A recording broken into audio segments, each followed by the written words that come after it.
వాళ్ళు వాళ్ళ daddy permission ఇయ్యనప్పుడు మీరు ఇప్పుడు వచ్చేసి డాడీ మీద కేసు పెట్టడం ఎక్కడిది? అమ్మాయి మీ సంబంధం వద్దు, మీరు ఆల్రెడీ దొంగనా కొడుకులు, మీ మీద కేసులు ఉన్నాయి, మీ మీద ఏదో ఫైనాన్షియల్ గా ఏదో కేసులు ఉన్నాయని కూడా చెప్పడం జరిగింది. మీ ఫ్యామిలీ బ్యాక్గ్రౌండ్ అట్లాంటి మ్యారేజ్ అయిన వాళ్ళకి మేము ఇయ్యమని చెప్పడం జరిగింది. మళ్ళీ నువ్వు డాడీకి తెలియకుండా అమ్మాయితో రాయబారాలు ఏంటిది? వాళ్ళ మదర్ కి పైసలు పిచ్చి ఉండొచ్చు, సో ఇంత ఫ్రీగా పైసలు వస్తుంటే తీసుకోవాలని ఉండొచ్చు. అది పక్కన పెట్టేస్తే నీకు ఇలా అమ్మాయి వద్దంటుంది, వాళ్ళ మమ్మీ వద్దంటుందా? అమ్మాయి వద్దంటుంది. పెళ్లి చేసుకోవాల్సింది వాళ్ళ అమ్మాయి, 100 ఏళ్ళు బ్రతకాల్సింది వాళ్ళ అమ్మాయి. ఎవరు? అశ్వరెడ్డి బ్రతకాల్సింది. ఇప్పుడు ఆమెకి ఏమొచ్చిందో అర్థమైంది. ఇంకో విషయం ఏంటంటే అమ్మాయికి పైసలు ఇవ్వడం ఏంటండి? మీరిస్తారా? రూపాయి ఇస్తారా? గర్ల్ ఫ్రెండ్ కి ఎంతైనా కూడా వాలంటైన్స్ డే కి ఏమి ఇస్తారు మీరు? గిఫ్ట్ ఇస్తే ఒక కప్ ఇస్తారు, లేకుంటే ఒకటి ఇస్తారు, లేకుంటే ఓయోకి తీసుకెళ్తారు. దీని తప్ప మనం ఏమి ఇస్తాము? అమ్మాయిలకు ఏమి ఇస్తామండి? కోట్లు ఏమైనా దారబోస్తాడా?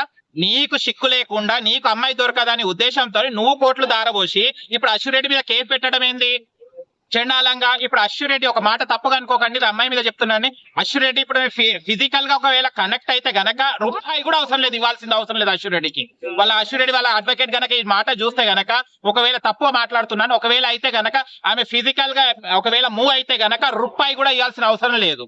ఎందుకంటే ఫిజికల్నెస్ ఆమె కన్యాదానం ఇయ్యగలుగుతాడా ఈ ధర్మేంద్ర? పుట్టిగాని ఏం లేకుండా 9,33,00,000 రూపాయలు ఫ్రీగానే ఇచ్చాడా? ఈ లవ్ అనుకో, అది కొవ్వు అనుకో, ఏదనుకో, నీకు 1 రూపాయి ఎందుకు ఇచ్చావు? 9,33,00,000 ఏ ఉద్దేశంతో ఇచ్చావు? నువ్వు ప్రేమ అంటావు, ఇవాళ పెళ్లి అంటావు, నన్ను ఇలా అశ్వరెడ్డి నాకు మోసం చేసింది అంటావు. నీకు ఏమన్నదే వాడయ్యా? పైసలు ఇస్తే ఎవడైనా వద్దంటాడా? మీరు ఇస్తే నేను తీసుకోనా పైసలు? ఇప్పుడు మీడియా మిత్రులారా వచ్చారు, ఒక బ్యాగ్ తీసుకోండి, ఒక కట్టాన్ని నేను తీసుకోనా? తర్వాత నేను రెస్పాన్సిబుల్. నువ్వు బయట ఇచ్చావు, నేను ఇచ్చానంటే నా బయట నాకు ఇచ్చే, నీ బయట వెళ్ళలేదంటే నేను ఇస్తాను మళ్ళీ return. Why I will give you.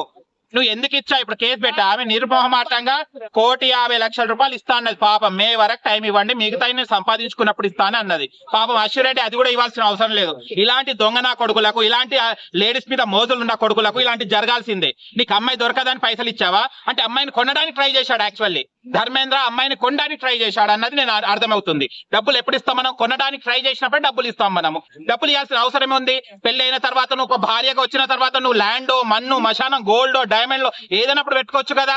అరే పోతే ఈ అమ్మాయి దొరకదు కదా, ఈ అమ్మాయి మళ్ళీ అన్మ్యారీడ్ అమ్మాయి దొరకదు కదా అని ఒక ఆశ కూడా ఉండొచ్చు కదా నీకు. దానివల్ల డబ్బు ఆశ పెట్టి పెళ్లి చేసుకోవాలనే ఆలోచన కూడా ఉండొచ్చు కదా నీకు. ఆ ఆలోచనతోనే కదా డబ్బులు ఇచ్చావు. లేకుంటే ఎందుకు ఇస్తావు నువ్వు డబ్బులు? డబ్బులు ఇవ్వాల్సిన అవసరం ఏముంది? పెళ్లి తర్వాత ఇచ్చుకోలేవా? ఆగలేవా? ఆమె అడగొచ్చు, అశ్వరెడ్డి వాళ్ళ మమ్మీ అడగొచ్చు, అది అడగొచ్చు.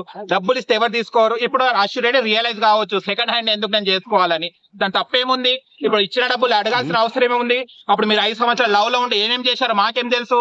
అవన్నీ రిటర్న్ గా ఇస్తావు అశ్వరెడ్డికి? నీకు ఇప్పుడు డబ్బులు అంటే ఇది అడుగుతున్నావు.